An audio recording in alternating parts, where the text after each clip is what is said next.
We Charge Genocide was a collaborative petition submitted to the UN by the Civil Rights Congress, a prominent civil rights organization in the U.S. during the post-World War II era, the founding period of the United Nations. The key figures involved in the creation of the We Charge Genocide petition included William Patterson, a prominent lawyer, activist, and the driving force behind the petition. His determination was to bring the plight of Black Americans to the international stage.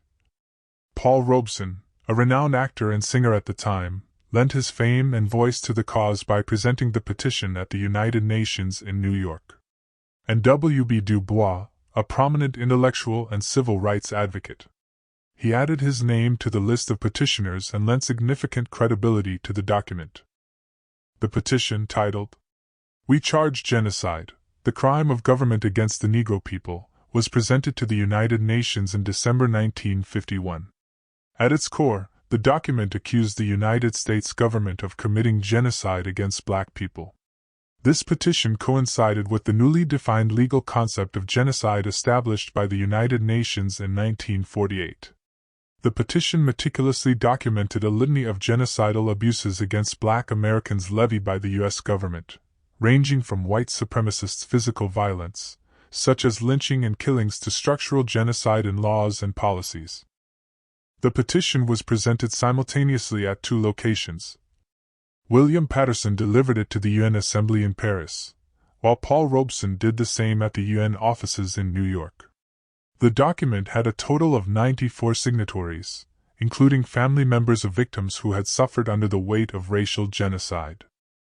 Despite the well-documented history of atrocities committed against African American people and despite the petition's comprehensive and compelling argument, it received limited attention in mainstream media. The New York Times and Washington Post mentioned it in brief stories buried in the back pages, while the Chicago Tribune condemned it as containing shameful lies. The U.S. government also launched a campaign to discredit the petition, deeply concerned about its impact on its international reputation.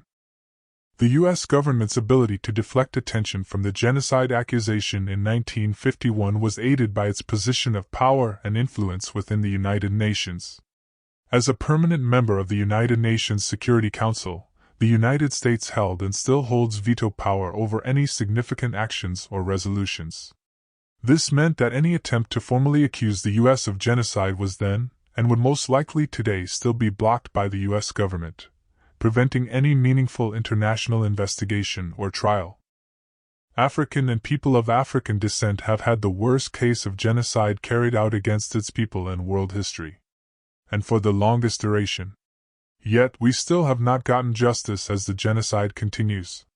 Could this be the reason the U.S. has been getting away with structural genocide against African Americans for centuries? African and African American genocide has become so normalized in the world that even its own people through centuries of these systematic crimes largely silently endure it.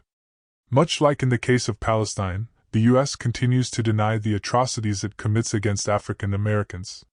Why have African nations not filed a genocide petition against Western nations as they did for Palestine?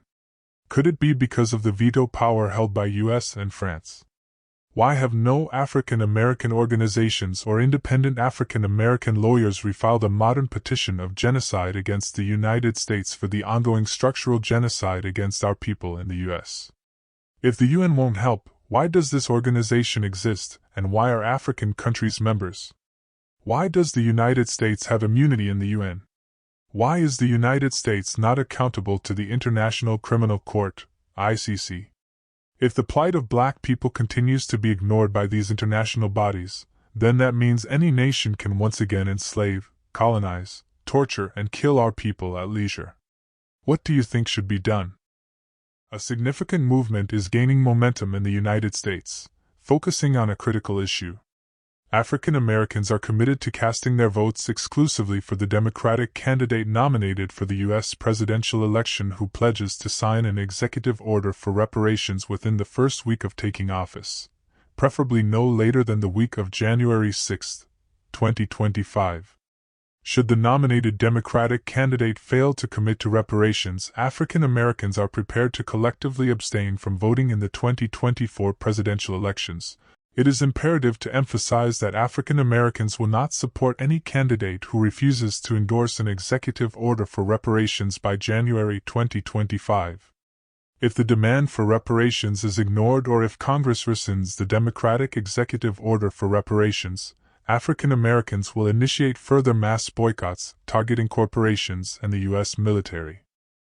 To comprehend the underlying reasons behind this movement, we strongly recommend watching a video entitled, Reparations: Should African Americans Boycott the 2024 Elections in Return for Their Vote? This video provides an accurate depiction of African American history, tracing it from the post-slavery era to the present day. It vividly illustrates how both Republicans and Democrats have repeatedly collaborated to make promises to African Americans during election campaigns, only to renege on those promises once they secured the African American vote. In response to this systemic exploitation and the rise of normalized white supremacy, African Americans are embarking on this movement. If you enjoyed this video, please like, share, and subscribe for more videos on the African American reparations movement, and to watch videos about African and African diaspora geopolitics, politics, news, history, and religion.